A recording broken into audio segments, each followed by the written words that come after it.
Welcome to the We Hack Purple podcast, where each week we meet an interesting and new guest who is a member of the information security industry.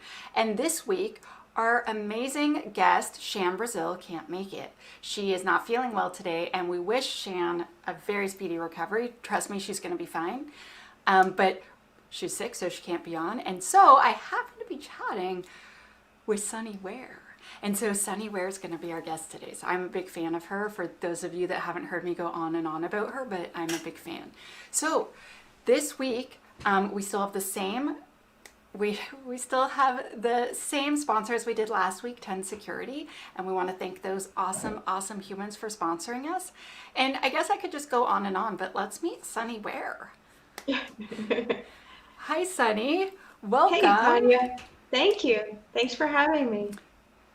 Thank you for being on the show. I want to briefly tell everyone how I met Sunny. So she made this free, amazing application security course on Cybrary. And I was just learning about security, and I took her entire course, and I really liked it for 100 reasons. So one was that she covered just so many things, and she would explain kind of the theory behind the thing, and then she would show you an attack and show you the potential damage, and then she would show you how to defend against it. And I was like, this person is amazing. And it was on demand, so I could just go back and watch her again and again if I wasn't sure. I was like, I see what she did there. Okay. And it was free. And at the time, I had like a budget like this to be learning all the stuff I was trying to learn. And I was just like, she's incredible. And then before the pandemic, I finally got to meet her in person at the Diana Initiative. And guess what's happening right now? The Diana Initiative. And obviously I'm wearing her shirt. Yay! and guess where both of us are speaking? The Diana Initiative. Are you speaking tomorrow, Sunny? I am. Yeah. I'm in the CTF village, and it's going to be at, it's 3:30 Eastern time. That's my time zone. So 12:30 for Pacific Standard Time if you are those type of people, which I am. And I will be speaking at 11 on main stage 1, I guess. That's what my little link says. I was like, make sure you tell them the right time, Tanya. It's bad if you say the wrong time. And so, yeah, that means you could see my talk, and then you could see Sunny. Yeah, please. Right? I'm going to try to spark a journey in web app penetration testing. So. Yes. And that is a topic that we talk about a lot on this show. And normally I interview my guests and I ask them a million questions about their career, but Sunny's career is not average at all. So she teaches, she writes books, she just 1,000 things. And so do you want to tell them a little bit about you? And if you want, you could read your really awesome bio. Sure. So I'm going to share my screen. Okay. How do I do that? Let's see. Share. Okay. And then Nancy, can you put it into the show? Okay, let me, because I can't see you. You know what? I appear to not be an admin right now, so I'm feeling a little lost. Let me look in the private chat. Not shared yet. Okay, so Sunny, at the bottom there's a share button. You press it, and then you have to click share screen, and then you have to pick which screen you want to share, and it's in the separate area, and I get mixed up too. So share screen, but then you have to do screen sharing tips. Then you have to click share screen. Then you have to pick which share screen. It's different than. Okay. It's different. Can you see my slides?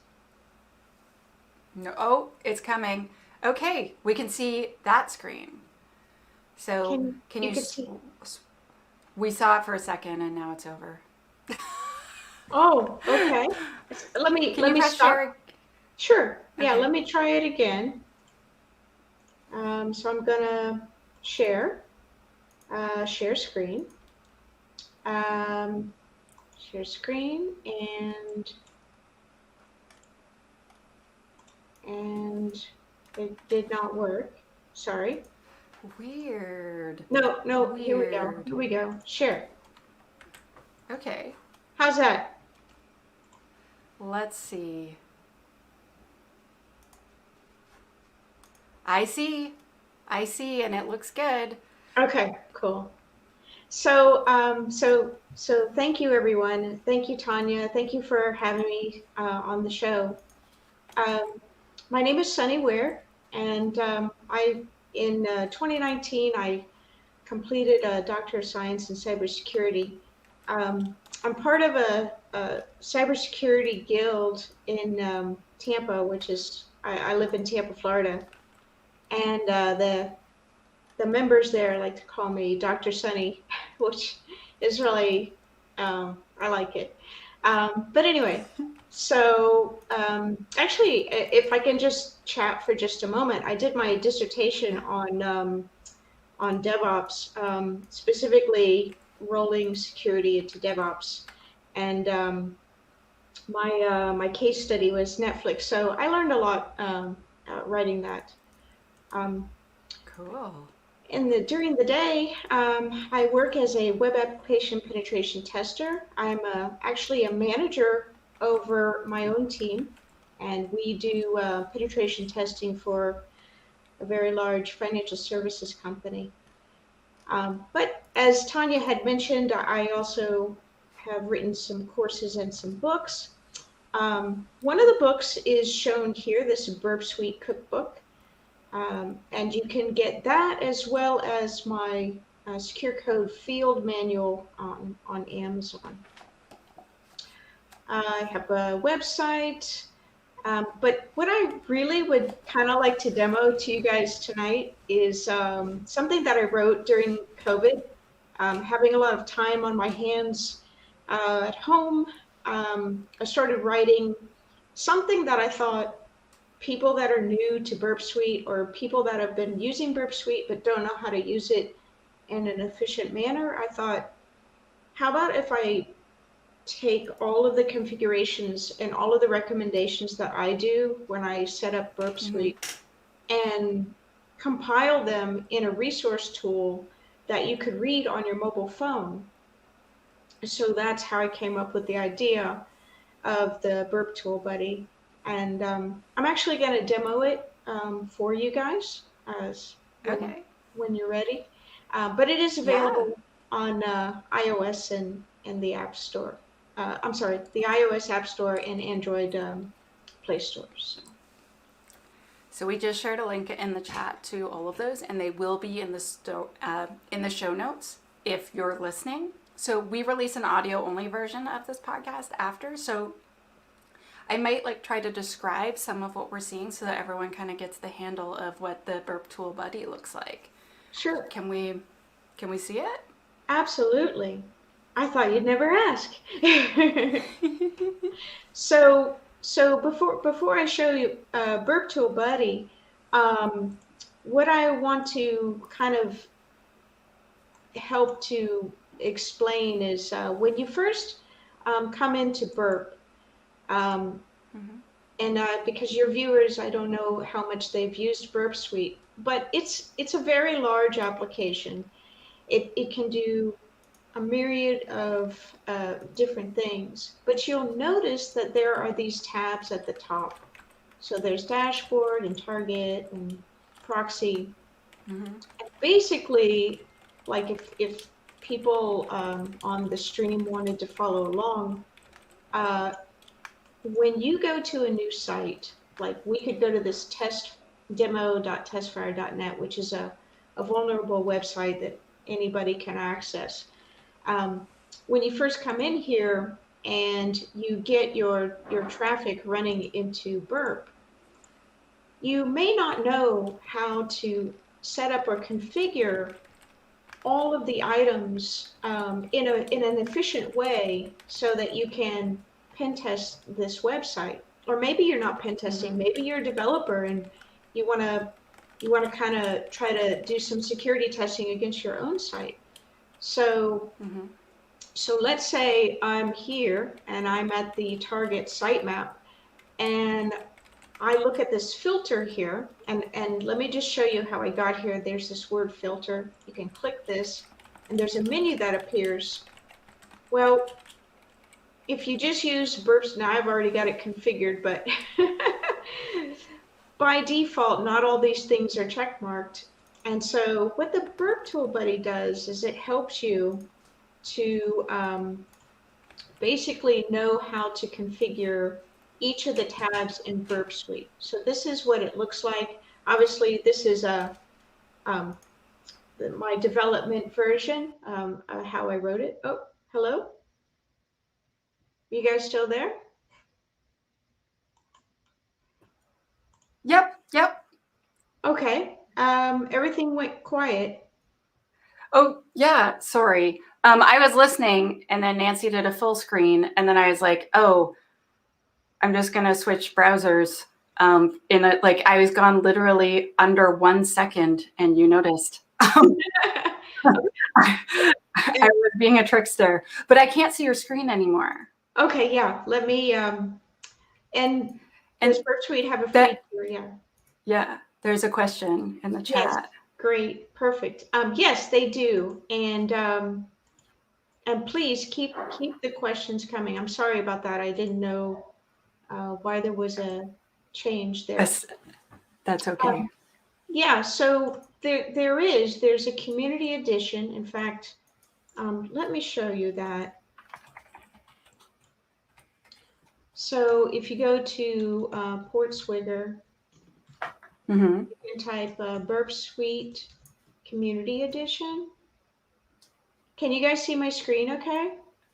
Yeah, we can. Okay, cool. So and I might have slow internet because I got a lot going on here. So, but anyway, there is a community edition, and that is free. Sorry about that. It looks nicer when she's not proxying it with Burp. No, actually, that's my other browser. So we could talk about that. So whenever you do proxy, you want to segregate your browser from you want to have like a separate browser from the browser that you use on your operating system. And what's really cool is in the newer versions of Burp now, you actually have a built-in browser. Let me show you that. Yeah.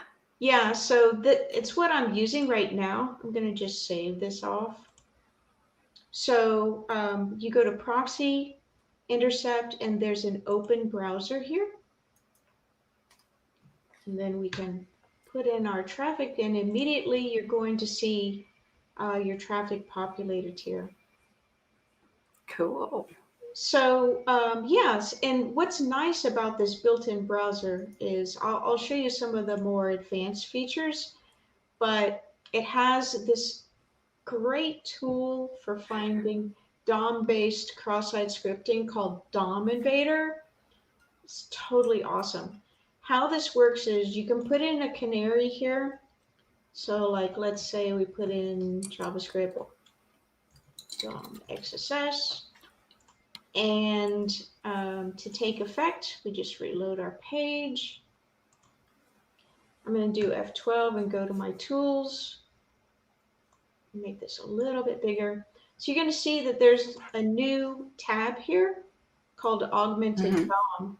And what this does is it'll take my canary and it'll inject it into the page. So like I can inject my canary into the URL, and now you see that it's up at the top there.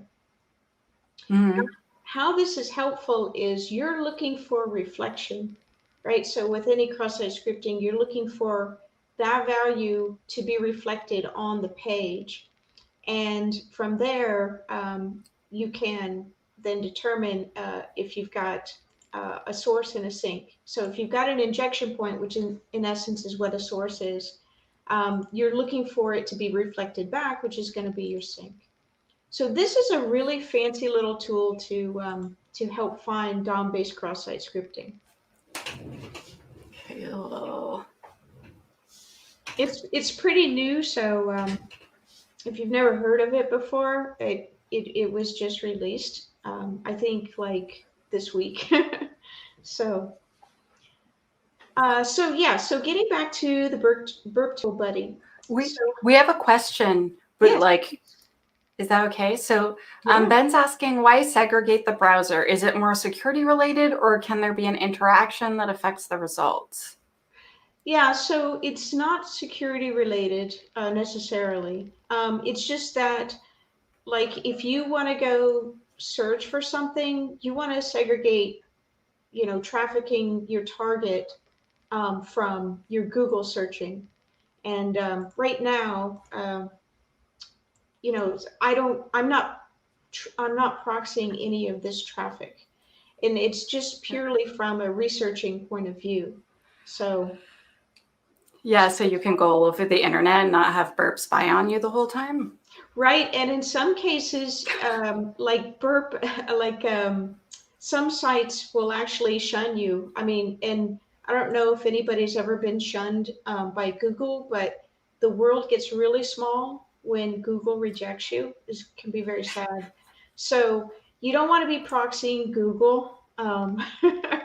So they may not like that. So yeah, so and there's a couple different ways. Like I showed you the built-in browser here, but there's a great plugin that I use, and I'll just open up Firefox here. But I want to see your plugin Oh, or your sure, tool. sure. There's a Foxy proxy though that will also do the same thing. So you can turn it off and on as far as proxying through Burp or not. So yeah, Foxy proxy rules. It's Foxy very proxy good. best. So yeah, let me go back to the Burp Tool Buddy. So what you'll notice is there are three sections for each tab. The first section is the purpose. So this is just explaining to you what is the purpose for that specific tab that's in Burp Suite. The next section is configurations. So these are my recommended configurations when you go to start attacking a site. And obviously, you have some sort of agreement, right, to attack that site, or you're doing it for educational purposes. So, but these are the things that I recommend that you go ahead and check off when you first start Burp Tool Buddy. So these things are not on by default.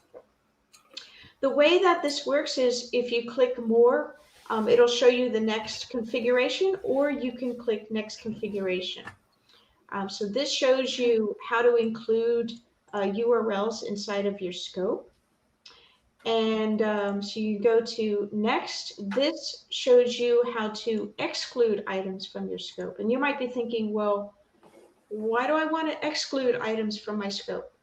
So if you're running the Burp scanner, which you don't get scanner with the community edition, but you do get it with professional. If your scanner is running, you don't want the scanner to log you out of the application, because Mm-hmm. then, you're getting either false positives, or you're not doing the most that you could. So by Mm-hmm. mapping out where the login or where the logout button is, and giving Burp that URL, it will exclude that from the scanner. So it doesn't click it Exactly. and log you out. Yeah. So yeah, so the way that this works is you've got Burp over here, so you can look at the filter, and you can see that I've kind of already done this for myself, because these are, and then I haven't set the show only in scope items, because what I would like to do is kind of show you how to set your scope. So I've been doing some of the things here, but actually I'm going to remove this from my scope just so I can kind of show you how to do this. So Okay. you've got your site here, and there's two ways that you can add to scope. So you can right click the URL and you can add to the scope. But I want to kind of, show you another way, and the Burp Tool Buddy has this as well. So let me kind of just show you in target tips and tricks. There's an advanced way to set the scope. And I want to show you this because this is what we do professionally. whenever we're attacking our target application, because it gives us a lot more leeway to find URLs that are in scope. So let me show you that in the tool. So what I do is I like to grab right off the root this URL. So I copy that, go to scope, and see I'm already using advanced scope. So normally this is not checkmarked. So you would just check it like that. And then you Okay. could paste the URL if you like. Uh, Oh, that's how I usually do it. Then you're going to highlight it and edit. Now what you're going to do here is you want to set this protocol to any, and you want to get rid of the 443. Now let me explain to you why you want to do that. In a lot of cases, the client will tell you what URL they want you to attack, but they don't always realize that there are a lot of other URLs, some of which might actually run over HTTP that they're not even aware of. And so as a web app penetration tester, it's your job to let them know. Like if there's mixed content in their site, it's your job to write that up as a vulnerability and let them know. So this is one of the ways that we can discover that. Instead of just setting it to HTTPS, we set it to any. And then we get rid of the 443 because obviously that's just HTTPS. So now let's cool. get there. Yeah, tips and tricks. So now we can come back to our sitemap and we can really clean this up a lot. So just by checking this box and clicking apply, now you can see that we're just focused in on our target site. So hopefully that helps, and we can continue to look at a couple more um, options here. But Can we go to the yeah, home? So like, does it go through every single part of Burp Suite? Because that's incredible. yeah. Oh, yes, in Burp Suite Buddy, absolutely. Yeah. So yeah, every single tab that comes in, except for decoder, I will be adding decoder Yeah. because people can give me any kind of input, and I roll out updates. That's why I love the mobile apps, because like with a book, you write a book and you pour your heart into it, but then a few years later you want to add something new, and it's a lot more cumbersome to update a book. But with a Oh, mobile yeah. app, yeah, but with mobile app, I update my code, send it up to the app stores, and then it rolls out onto everybody's phones. So um, yeah, so I wanted to kind of go through dashboard because dashboard is just huge. So Okay. the dashboard has like it talks about the crawling capability and the scanning capability. So of course this was the purpose. Then we get to the configurations, and now dashboard is big, and you can see that I have a lot of configurations. But what I've done is I've designed it so that the configurations follow the way that you're looking at what's in Burp Suite. So if you were to look at dashboard, you would notice that the very first thing you see are these two buttons here, new scan and new live task. And so what I do is Mm-hmm. I explain first what the difference is between a scan and a live task. Basically, in a nutshell, a scan will go through an entire directory or area. A live task is more like sort of a behind the scenes worker that runs in the background, but is still scanning for you, and it runs through your tools. That's the main difference. But as you can see here, I've got, for the next item, I show you basically how to set up a new live task. So I show you what the menu is that pops up when you click the button. And then in the next configuration, I show you how to set up everything in that menu. Nice. This would have been so helpful when I was trying to learn Burp Suite. Oh my gosh. My professional mentor on Friday told me to learn Burp Suite because my first pen test was Monday. And I was like, oh, crap. Wow. And there was a lot of YouTube that happened that weekend. I'm sure there was. This would have been amazing. Well, and I'm always adding to it because there's always new features and stuff. So, well, let me show you one other thing that I added. So, let's say that there's a certain page that you really like, and or a certain thing that you need to go back to again and again. I set up this favorite button. And so the favorite button, when the star is there, and actually I'm going to turn the sound on. So let me go back to home. There's a hamburger menu over here. And you can do like dark mode. I did dark mode. I know a lot of people like dark mode, so I wrote code for that. But there's these cool sound effects. I like the sound effects. I had more, but some people were like, it's too much. So it's okay. Yeah. But anyway, so let me see if you can hear this. Did you guys hear that or no? Probably not. No. It's probably, I couldn't hear it. Yeah, it's because it's my sound. That's why. But anyway, it does like a little piano. So now when you go home, there's a favorites tab over here. And so now that'll take you right to your favorites location. So you don't have to try to remember. Oh, that's nice. Yeah.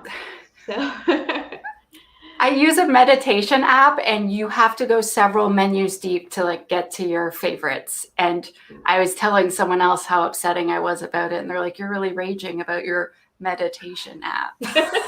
Just like, I have built software for a really long time, and I can't believe you have to go like 4 sub menus. It's not acceptable. It's like an oxymoron there. Right?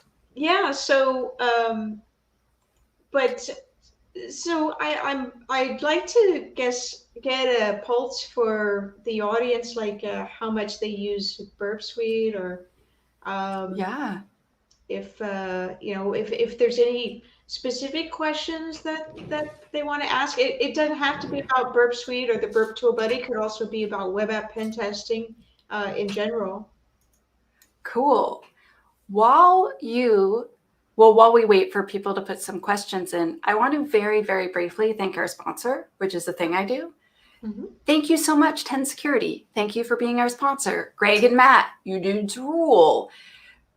10 Security are the people who made OWASP Defect Dojo. And basically, they do consulting and will help install it, automate it, make everything work beautifully for you if you don't want to learn how to do that yourself. That's 10 Security. Awesome. End of sponsored section.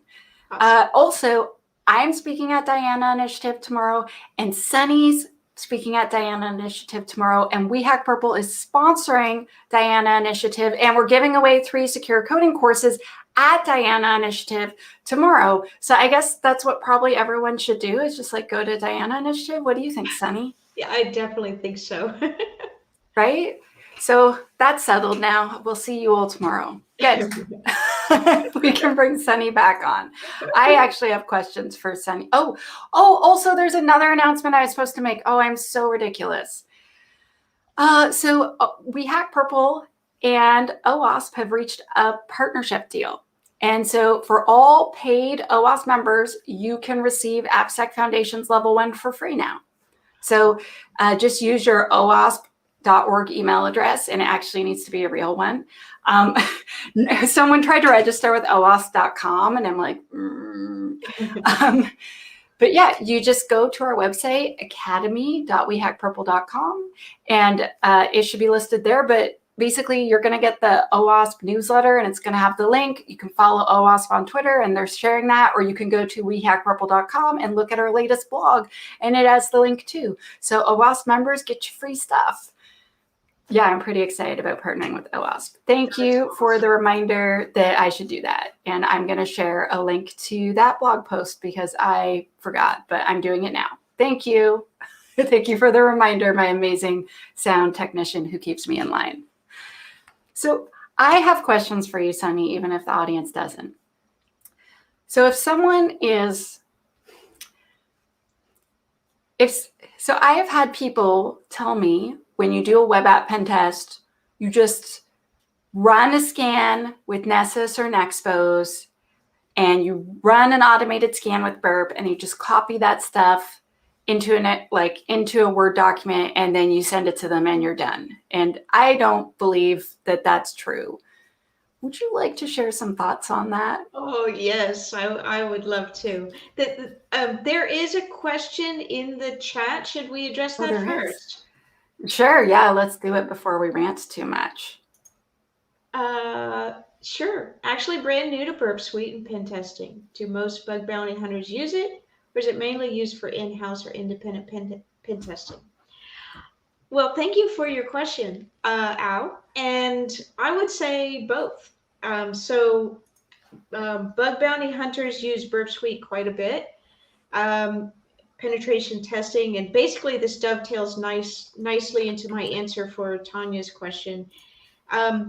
I consider Burp Suite sort of like a tool in a surgeon's hand.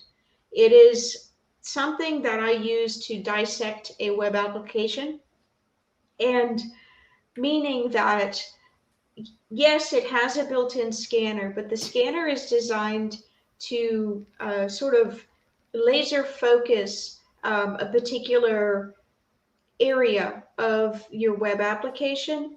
And because if you just run the scanner, like say you just set your target and then you just press a button, you're going to get a lot of false positives. You're also going to get a lot of issues that Burp will be saying, hello, hey, will you look at this? That you need to validate. So it's not saying it's a vulnerability, it's saying this is something you need to look at. So for example, I'll give you some examples. File upload vulnerability. So Burp will scan all your pages, and it'll find, if it finds a page that has a file upload, it can't do the file uploads for you. You know, but it's gonna have a little item under the issue list that's going to say file upload vulnerability. So it's your job as a penetration tester to manually go in, do all your OWASP tests. And by the way, I use OWASP, the OWASP checklist. So ASVS or something else? Not ASVS. I use the OTG version 4. So it's the OWASP testing guide version 4. Yeah, if we can get a link for them for that. Oh yeah, I'm getting it. So the testing guide actually is a cross-reference to the checklist. So if you look up GitHub OTG version 4 checklist, there should be a link to the spreadsheet. Yeah, so that PDF is actually the guide, and then there's a checklist that goes with it. Yeah, I'm finding it. Yeah, sure. So yeah, bug bounty hunters, I mean, they're going to use Burp. They're going to use anything that's going to help them when evaluating a website, to find what the vulnerabilities are for their session. Yeah, I feel like so you don't want to scare people away from pen testing by telling them that it's really, really hard. However, I had someone email me once and he said, hey, we used to work together at this other place. I want to be a pen tester. Can you just tell me how? And it was when I was first starting. And so I was telling him so much stuff. I spent 2 hours writing this ridiculous email to this guy that I used to work with. And then he wrote back, he clearly had not even read the whole email. He's like, oh, that sucks. I thought you could just click a button and make $10,000. Yeah. And I was like, yeah. Don't you think we would all just click that button all the time and everyone would just click the button all the time? Everyone would be like, I want to have one of those buttons. Like, what? And I felt so upset that he didn't even take the time. I was like, I spent 2 hours on this. And in retrospect, that could have probably been a pretty decent blog post. But I feel like a lot of people seem to think that it's this really easy task, but it's really a highly complex technical job to be good at that, isn't it? It is, and in my talk for the Diana Initiative, I do talk about three pillars. Um, there are three pillars that are foundational, I believe, for IT and security, and those three pillars are programming, networks, and databases. So it doesn't really matter what you do, you're never going to get away from those three things. And it doesn't mean you have to be an expert in all three. No, I mean, that would be really hard. But you really should know, foundational concepts about each one. You should feel comfortable with, like, I'm not a networking person, but I can talk about network devices. I can talk about infrastructure. I can talk about it in the sense of what's in front of the web application. Is it a WAF? Is it a reverse proxy? Is there a load balancer there? All of these components, right? So even if it's not necessarily your niche, it's those three areas you really should feel comfortable in discussing. We have some awesome questions in the chat. First, we have more from Al. Thanks for the explanation, Sunny. So I understand you have a Burp Suite guide that you're going through now, and it's available online. Please, oops, wrong button. Please tell him briefly about Burp Tool Buddy. Buddy? Sure. Burp Tool Buddy is actually a mobile app. So what I was showing on the screen was my progressive web app, it's called, but I was showing my dev version of it that I run locally. But you can buy the Burp Tool Buddy. It's $4.99 on the PlayStation. Like $4.99 or Yeah, $4.99? No, $4. Okay, I think $5. Yeah. Oh my gosh, $5. Okay, so yeah, that's a steal. Basically, you get to steal. So awesome. So yeah, you can buy it on Android and App Store for iOS. Cool. And then we have questions from Dwayne. Dwayne always asks lots of awesome questions. Hey, so Dwayne. Dwayne rules. He asks, how do you handle developers that push back on needing secure coding training, since that's what you do? Sunny gives secure coding training. Yeah. Some may say we have a WAF or we are not being targeted, so we shouldn't have to do this. What is your response? So whenever I get pushback, if the pushback, it depends on what the pushback is, because I get lots of different kinds. I get a garden variety, which includes devices, which is the WAF. Use a plastic bat. He was saying use a plastic bat to the back of the head. So I was going to not show that. I accidentally clicked on the wrong button, and we'll just leave that. Everyone's saying hi to each other, and I clicked on the wrong one. Just pretend that didn't happen.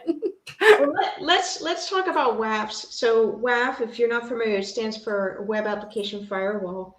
And what it does is it usually has like a blacklisting of particular characters that it will make inert, or it grins.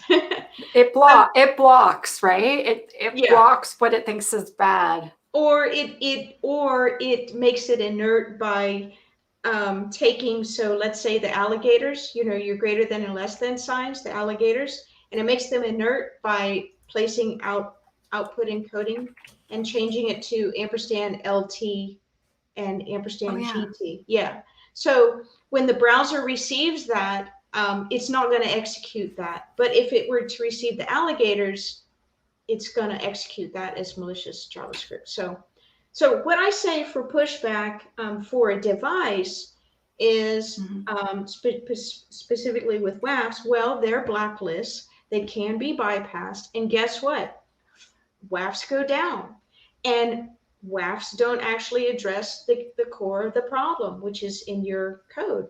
And especially if it's cross-site scripting, which is the evil of all evils. So you want to make sure, you want to make sure that you're actually addressing. Now, WAFs can buy you time because when you're on projects, obviously, it's hard to put things into production overnight. But it's not a substitute for addressing the core of the problem.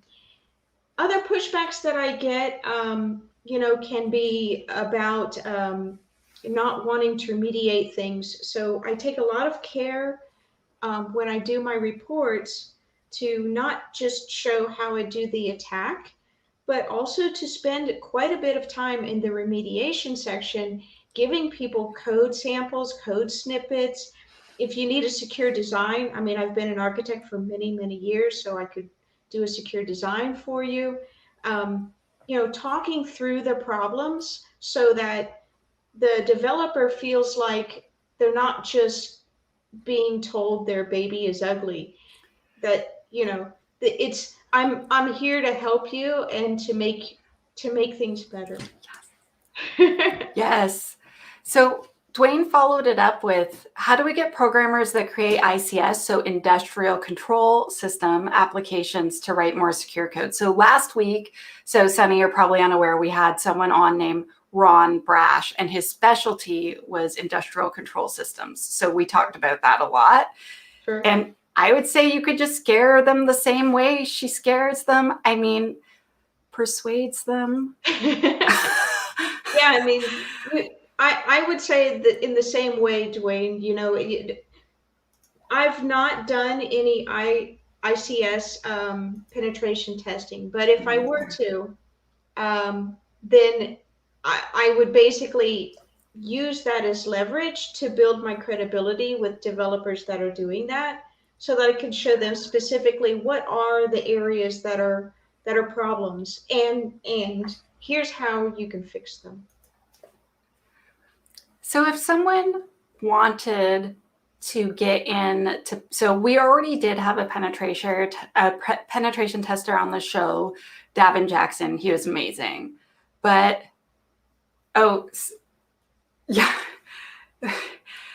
Ben is asking the cheese question. We'll ask the cheese question comes next. So that I'll explain, I promise.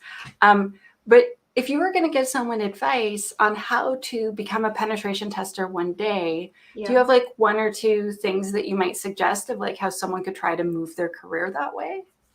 Absolutely. So the first thing that I would do, though, is I would take a little time to find out their background, because that really helps to know what you may already have a natural inclination towards. So if they're currently doing, actually, I just had this conversation just a couple of weeks ago with somebody new. They wanted to transition into cybersecurity and penetration testing. So I asked him, and he's military. So I said, well, what is it that you're doing right now? And he said it had to do with radio frequencies.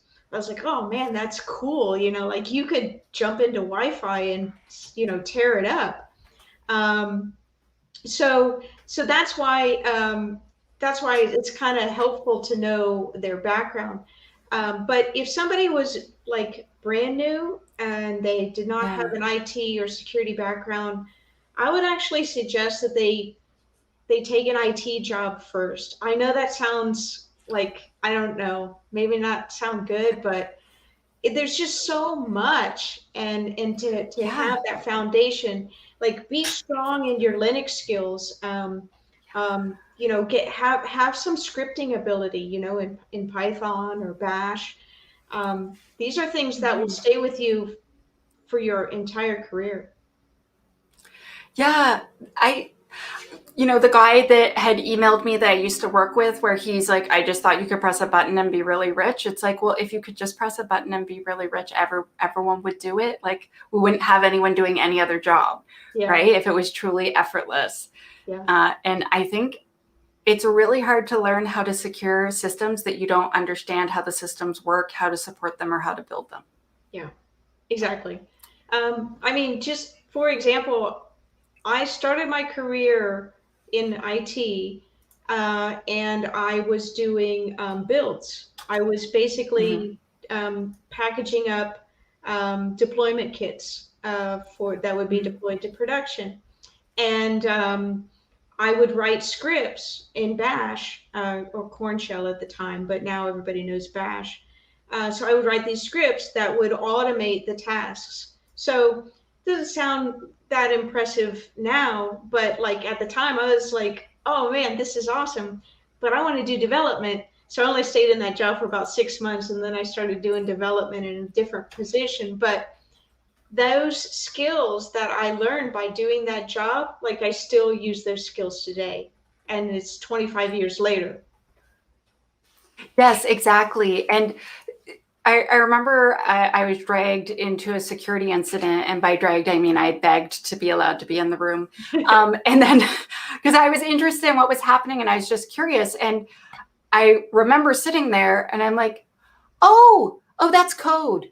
Oh, that's SQL. Oh, they're doing something very bad. And all of the IR team, like the incident response team, looks at me and they're like, you can read that? I'm like, I am a big nerd. Because it was obfuscated, but somehow I could still do it. I don't know how to explain. I was just like, oh, crap. And then, 20 minutes after the meeting, they're like, hey, do you think you could decipher the rest? I'm like, oh, I already wrote a script that does it in PowerShell. Oh, awesome. Because I was like super excited. I'm like, and so then before you knew it, I was on their incident investigation team. And then I was just like, I am hooked. I want to do incidents all the time. But it turns out you actually just want to do them once in a while or you get really stressed out. Really stressed. It says it's a 24/7 thing. Yes. Oh my gosh. People that do fully incident response all the time, they are stronger than me.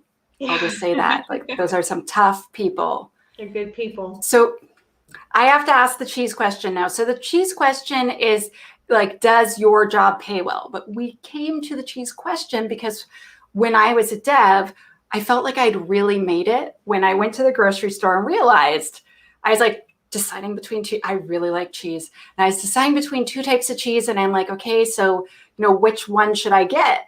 And then I realized I'm a software developer now and I'm full time and I can buy both. And I was just like, I've made it. I'm rich. Yes. And I wasn't like counting the exact amount of pennies I had to make sure I could afford everything in my grocery cart. I was just like, I can just buy both cheese and it's going to be okay. And so I felt that was like this moment where I had made it. And so it has become the cheese question. I like and it. Ben's always like, has someone asked the cheese question yet? And I'm like, oh, we haven't. So Ben always keeps me honest. And so does being a penetration tester pay well? I don't mean tell us how much you make. I mean, like for how hard you work and how much effort you put in and how much you have to know. Does it seem like it's a good deal? It does pay very well. And obviously the more background you bring, the higher your salary. So if you come, so just for an example, if I handpicked my team, I'm very proud of my team. This is for my day job, and I picked developers and I turned them into hackers. Like they don't even have cybersecurity experience at all. Yes. Because that was me. Like that was totally me, Yes. right? I was this developer, and yeah, I had done some security related development, in my years, but I just wanted to do penetration testing. And the very first time I applied for a job, the potential manager asked me, she's like, "Well, have you done any penetration testing?" And I said, well, no, not professionally, because that's why I'm trying to get this job. And she's like, well, I don't want you. She's like, I don't want you. And I was like, you don't want me. Like that was just crushing. And then I was mad. I was like, okay, I'm gonna be the best. I'm gonna know everything about Burp Suite. I was just like, I was just a terror at that point. So now, fast forward, 10, 12 years. And so now I give developers that chance because I know that they have the basic foundational background of, HTTPS request response protocol and architecture, application stack. There's a lot of that that's already laid into the foundation. I can teach them to hack. That, I love it. So basically, then you mentor your team and you get to kind of turn them into like the ultimate penetration testers to help you go smash everything. Yeah, and in turn, like I've learned stuff from them. So yes, I'm their mentor, and yeah, I'm sort of the one to help them realize this is a vulnerability, this is not, and show them how to dissect a web app. But I learned stuff from them too, right? Because no one Oh, person yeah, can of course. know. Yeah, it's awesome. It's a great symbiotic relationship. So. I Uh, hate to do this, Sunny, but we have to wrap up. I okay. feel like the time passed in like 4 seconds. I'm like, how has it been over 50 minutes? So I'm assuming that people, after seeing this, listening to all this, and watching you, that they want to know where they can learn more about you. And so can you, let's say your website address so that, because some Yes. people are just going to be listening. Yes, it's sunsoulsec.com, and that's short for Sunshine Solutions. That's my side business. So yes, please check it out. Also, I've got a merch store. If you really like the Burp Tool Buddy, I have some T-shirts on there that have Burp Tool Nice. Buddy. And on the back of the shirt, though, is the best because it says "The browser lies," and that's kind of an inside joke, but it basically means like don't believe everything that you see on the screen. Look in Burp. Burp's going to tell you the truth. It's true. And then also you wrote some books. And so where would we find those books? Yeah, Would we so find the those on Amazon, Amazon, maybe? yeah. So Amazon's got the two books that I sell. One is a secure coding field manual right there. Thank you, Tanya. And the other one is a Burp Suite cookbook, which is like a how-to on how to use Burp Suite to pen test. And then also, I mean, obviously everyone wants Burp Tool Buddy. Yes, please. Burp Tool Buddy is available on the iOS App Store and the Android Google Play Store.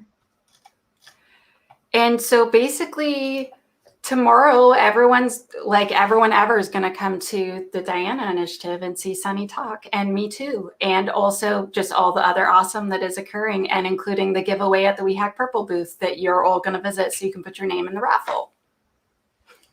Thank you for having me. Thank you. Oh, thank you so much. Thank you so much for being on the show, and especially for just like last minute. I was just like, we're talking about something completely different, audience members, and I was like, maybe I should ask her. The worst she could say is no. I'll just ask. And then I was like, would you? And she's like, sure. And I'm like,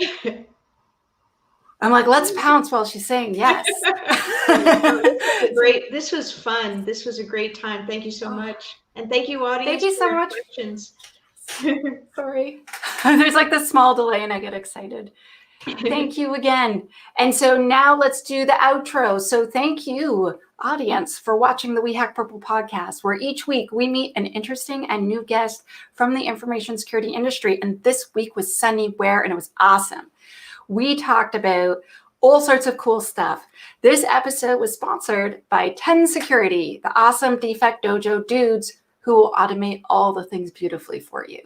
And We Hack Purple is doing all sorts of stuff, including our amazing new sponsorship with OWASP, where we, for all OWASP members, so you have to be a paid OWASP member, you can get into Application Security Foundation's Level 1 for free. Tomorrow, I am speaking at the Diana Initiative, and We Hack Purple is sponsoring the Diana Initiative, and Sunny Ware and so many other amazing, amazing human beings are speaking at this event. It is one of my favorite events on the planet, and I can't be there in person, but it's great because it's virtual, so you don't have to. And even though it is currently the end of the first day, you could still attend the second day. They still have tickets left because it's online, so there's space for everyone. And I think that those were all the things that I was supposed to announce. And I just want to say thank you for coming back every week and listening to the We Hack Purple podcast. Have a great week, and I'll see you next Thursday.